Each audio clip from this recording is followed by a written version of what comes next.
Ce soir, nous recevons un artiste originaire de Mbuji-Mayi, en République démocratique du Congo. Bonsoir Fiston Mumbai. Oui, bonsoir. Oui, enchanté, merci d'avoir accepté notre invitation.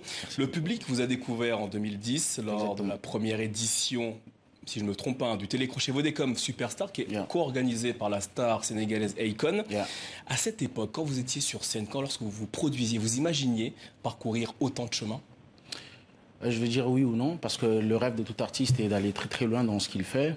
Mais après, je ne m'attendais pas vraiment à ce que tout ce que je vis aujourd'hui m'arrive. Je suis très très reconnaissant et je pense que cette étape de ma vie m'a permis vraiment aujourd'hui d'apprendre beaucoup trop de choses.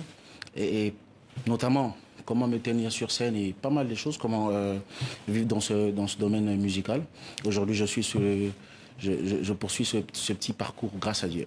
Fiston Mbuyi, musicalement, comment définissez-vous votre style? Je veux dire afro-gospel. Afro-gospel, pourquoi? Parce qu'il y a l'afro dans ce que je fais, il y a l'Afrique dans ce que je fais. Le gospel, là, il y a un message dans ce que je fais. Donc j'apporte un message de paix, un message de la croix de Jésus-Christ. Donc voilà pourquoi je dis afro-gospel. Alors, avant de faire de l'afro-gospel, vous faisiez d'une certaine façon de la pop urbaine. Exactement. Pourquoi avoir abandonné un style pour l'autre? Ouais, parce que chaque chose a son temps. Vous savez, dans la vie, il faut accepter d'abandonner certaines choses. Lorsque le Seigneur m'a appelé, lorsque j'ai été rappelé à servir Dieu, j'ai tout de suite dit oui, même si avant j'ai hésité par rapport à certaines raisons. Mais après, j'ai tout de suite répondu à l'appel et j'ai accepté de servir. Aujourd'hui, je suis un homme très heureux. Parce que je ne regrette rien. Aujourd'hui, voilà quoi, je suis très content de celui que je suis parce que je pense que je suis aussi un exemple pour une génération dans mon pays et ça fait que voilà, j'aimerais rester sur cette optique-là. Alors tout ceci vous a mené à la création de votre premier album intitulé Amour unique. Sur cet album figure le titre Winner. On regarde un extrait. Exactement. Winner, dans ce titre, dans ces textes, quel message portez-vous? D'un vainqueur, de celui qui n'avait plus d'espoir à un certain moment de sa vie, mais après, grâce à Jésus-Christ, à remuer avec l'espoir et à remuer avec le sourire.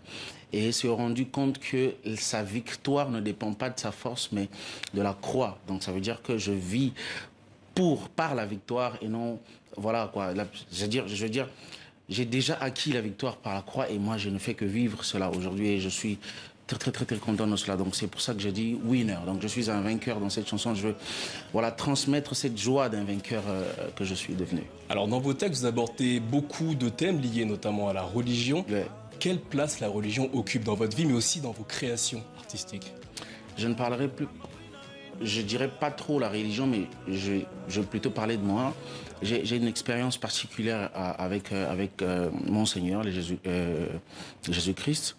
Pourquoi? Parce qu'au fait, j'étais un autre homme à un certain moment de ma vie. Aujourd'hui, il m'a donné la grâce, il m'a fait grâce de rentrer dans sa maison et de le servir.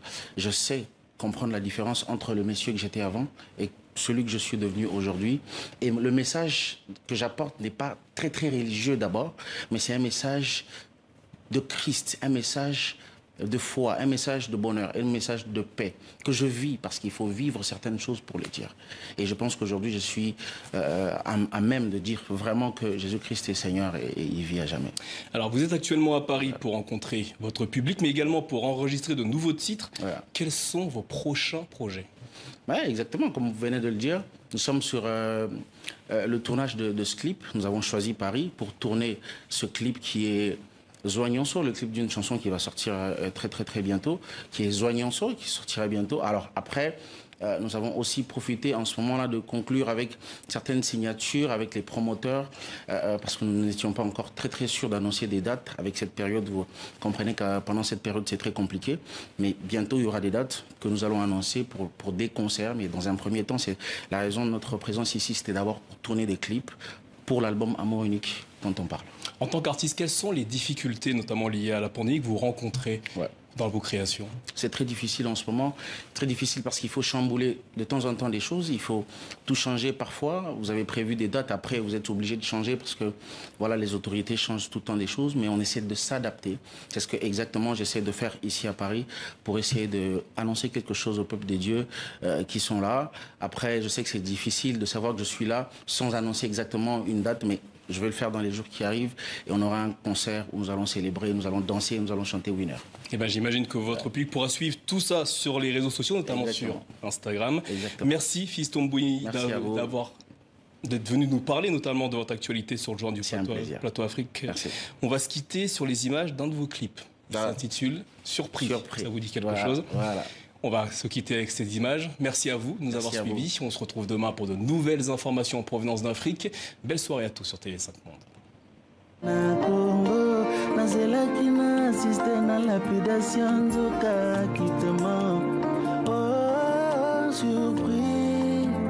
Jésus m'a surpris, agréablement surpris.